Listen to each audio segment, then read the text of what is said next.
పద్మ పురస్కారాలకు ఎంపికైన తెలుగు వారిని తెలంగాణ ప్రభుత్వం సత్కరించింది.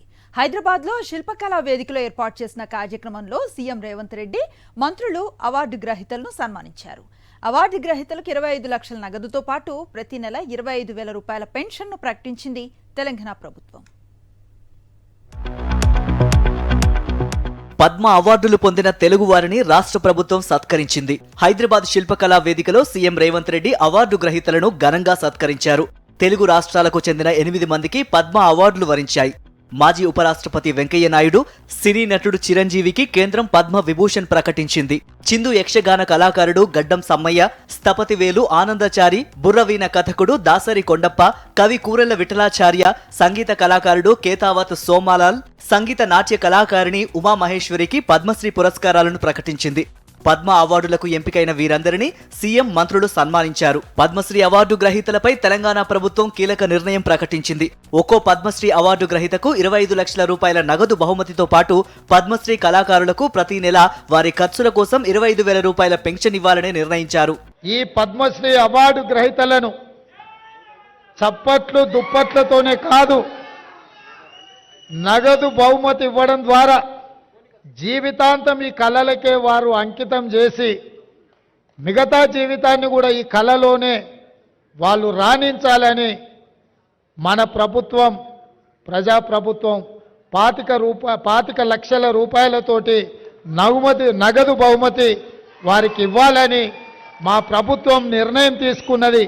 ఈ నగదు బహుమతితో పాటు ప్రతి నెల వారి ఖర్చుల కోసం 25,000 రూపాయల పెన్షన్ ఇవ్వాలని కూడా మా ప్రభుత్వం నిర్ణయం తీసుకున్నది. మట్టిలో మాణిక్యాలను గుర్తించి కేంద్రం పద్మ పురస్కారాలను ఇవ్వడం గొప్ప విషయమన్నారు మాజీ ఉపరాష్ట్రపతి వెంకయ్య నాయుడు. పద్మ పురస్కారాలకు ఎంపికైన తెలుగు వారిని తెలంగాణ ప్రభుత్వం సన్మానించడం సంతోషంగా ఉందన్నారు. మట్టిలో మాణిక్యాలను ఆ వాసన పట్టి గుర్తించి బయటకు తీసినట్టుగా ఈ మహానుభావులను, మహా వ్యక్తులను కేంద్ర ప్రభుత్వం నరేంద్ర మోడీ గారు వారికి గుర్తించి పద్మ అవార్డు ఇవ్వడం ఒక కొత్త సాంప్రదాయం. ఏంటంటే రికగ్నైజింగ్ ది అన్రికగ్నైజ్డ్, గుర్తింపు పొందని వ్యక్తులకు గుర్తింపునివ్వడం అనే కార్యక్రమం కింద ఈ మంచి సాంప్రదాయాన్ని చేపట్టారు. వారికి కూడా నేను శుభాకాంక్షలు అందజేస్తూ ఉన్నాను. నా తోటి మిత్రుడు, ప్రేమపాత్రుడు శ్రీ చిరంజీవి గారికి పద్మ విభూషణ్ లభించినందుకు నా సరసన నాకు ఎంతో సంతోషంగా ఉంది.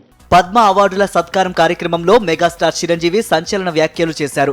రాజకీయాల్లో హుందాగా ఉండాలని, వ్యక్తిగత విమర్శలు ఉండకూడదన్నారు. వ్యక్తిగత విమర్శల వల్లే తాను రాజకీయాల నుంచి బయటకు వచ్చానన్నారు మెగాస్టార్ చిరంజీవి. రాజకీయాలు రాను రాను ఇలాగా దుర్భాషలతోటి, వ్యక్తిగత విమర్శలతోటి ఇలా దిగజారిపోతున్నాయి.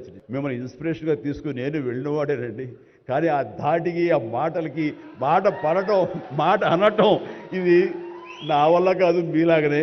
కాబట్టి నేటి రాజకీయాల్లో మనం అన్ఫిట్ అంటారా, లేకపోతే మనలాంటి వాళ్ళు ఇలాగా ప్రతిసారి ప్రతి చోటని చెబుతూ ఉంటే ప్రజలు వాళ్ళు మోటివేట్ అయ్యి అలా దుర్భాషలాడి రాజకీయంగా, వ్యక్తిగతంగా విమర్శ చేసే వాళ్ళని కానీ తిప్పి కొట్టగలిగితే ఖచ్చితంగా మీరనుకున్నది, నేను అనుకున్నది జరిగి తీరుతుందండి. ప్రభుత్వం వెంటనే స్పందించి పద్మ అవార్డులకు ఎంపికైన వారిని సన్మానించాలనే ఆలోచన చేయడం ఇదే మొదటిసారి. ఇందుకు సీఎం, మంత్రులకు ధన్యవాదాలు తెలిపారు అవార్డు గ్రహీతలు.